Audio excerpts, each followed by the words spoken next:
We're dealt ace-king open and face a 3-bet by aggressive Recreational in position on us. We 4-bet and get called. Unfortunately, we miss. How many times have you ended up being in this situation without knowing exactly what to do? Today, we will see how to navigate this. We're playing 5-10, the action you know, and here some of you might think, well, if this guy's 3-betting a lot, what about considering jamming? We know that he will not fold to a normal 4-bet. Our hand benefits from equity realization. That is true. That's, of course, a possibility. The wider the rack, of course, the jam is going to be profitable. However, what you're missing is that compared to a classic solver 3-betting range, the Recreational usually is going to be more linear. Therefore, we're going to see more combos such as ace-jack offsuit, king-queen offsuit, and even perhaps ace-10, king-jack offsuit sometimes. Therefore, when we jam, unless we know that this guy is an absolute maniac and going to call all those combos that we dominate, we're folding out a bunch of these hands.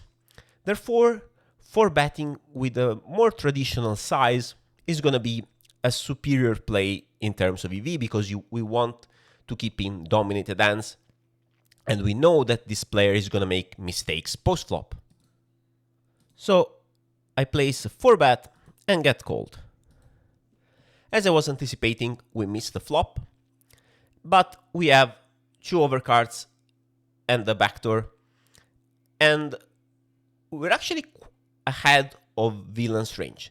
So another important thing is that a lot of Recreational will not slow play monsters pre-flop.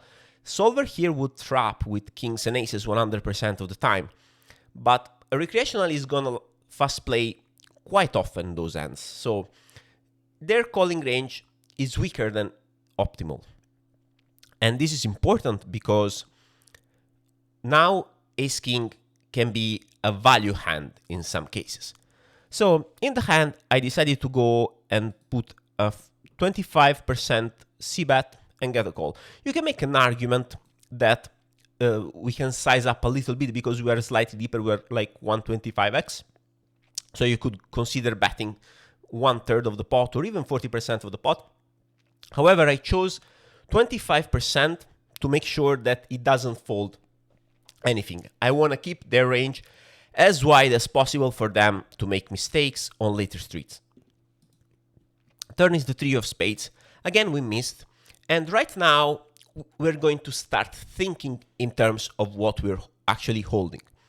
So, as I was saying, ace-king is pretty ahead of their range. So, we can consider jamming here for value against draws. One of the most common mistakes that Recreational players make is that they call too often with draws. Therefore, here we can consider betting for value the ace-king combos that don't block all of their draws. Specifically, we hold a combo that blocks both spades and diamonds, so our hand has kind of a negative removal effect that works against us for this play. But any other combo of ace-king is worth consider jamming here. And again, the idea is not that we're bluffing, we're actually value betting because we think that the Recreational is never gonna fold something like Jack 10 with a flush draw or Queen Jack with a flush draw. Against, in equilibrium, they're supposed to fold. You can see that jamming is a theoretically approved play against even a solid reg's range. And again, we assume that the Recreational player is not going to have pocket kings and pocket aces as much. And again, the Recreational player is very likely gonna call these draws that are supposed to be pure folds. Even a hand as strong as king-queen suited with a flush draw is supposed to fold there. But the Recreational might overcall all these hands. But why are we deviating here? The thing is that our ace-king combo also has good properties to be played as a bluff catch. Because by blocking both flush draws, we have a hand which can comfortably call down on some flush completing rivers, which can be perceived as scare cards by the recreational players. So here comes the second approach. Check to induce a bluff on the runouts that miss their range. By checking, we allow them to barrel air, and our ace-high combo becomes a very strong call-down candidate. While it's true that jamming is gonna be profitable again, considering the specific suits that we hold, we can actually check and let them punt. With the other combos, again, we just bet for value against all their draws. So we check, they bet, and again, we keep going ahead with our plan of just check calling. And another important factor is that another mistake that recreationals can make is that they can miss some thin value bets. You can see on this run out, they're supposed to find thin shoves with these pairs, with the idea that we have some ace-highs that are going to bluff catch. So we're taking this logic to the extreme by putting even more combos of ace-high with the ace-king to protect our line against this logic. Most recreationals are very likely checking back pocket jacks, pocket tens, even pocket queens once the flush gets there, because they would think if they have ace-king, they're going to fold. Sometimes they might have some big ace like ace-king suited, ace-queen suited, which river the flush, or they might have a trap with maybe pocket aces which checked to induce a bluff.